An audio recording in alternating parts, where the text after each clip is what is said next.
सांगा नाव. बबन बाबूराव कुठे गाव? मुक्काम जोहरवाडी पोस्ट खानगाव लोसर तालुका पाथर्डी जिल्हा अहमदनगर. काय शेती करता का तुम्ही? काय उद्योग काय? का उद्योग म्हणजे पोटाला काहीतरी करतो पण इथे पाटलाने काही नाही केलं. आता ही निवडणूक लागली खासदारकीची. निवडणूक लागली त्याच्याकडे गेलो ते म्हणलं डोन नाही काय नाही ते भिकारी आहे.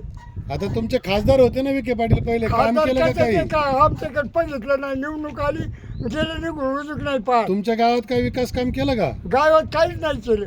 आता कोणाला मतदान करणार तुम्ही? आता लंके साहेब लंके माणूस कसं वाटतोय तुम्हाला? मला सोन्याचा चमचाच आहे हे स्टीलचं चमचे.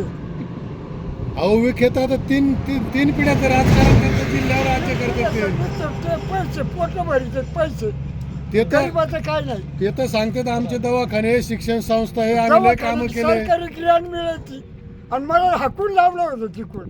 ते म्हणतात लंके अडाणी उमेदवार आहे.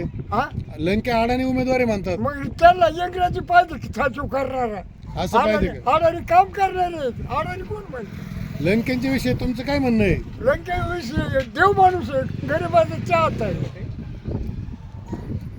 मी करू ना दवाखान्यात तुम्हाला सुविधा मिळते का विखे पाटलाच्या? काय नाही मिळत.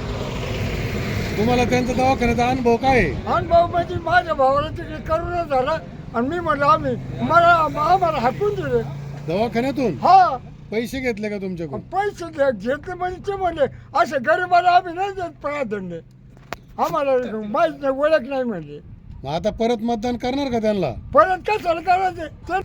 विखेंनी हाकलून दिलं, तुम्ही कुठं नेलं भावाला? मग दवाखान्यात कोणत्या नेलं तुम्ही? मग इकडं आपलं खाली इकडं विखेंनी तुम्हाला दवाखान्यातून हाकलून दिलं, तुम्ही भावाला कुठं नेलं? ते दवाखान्यात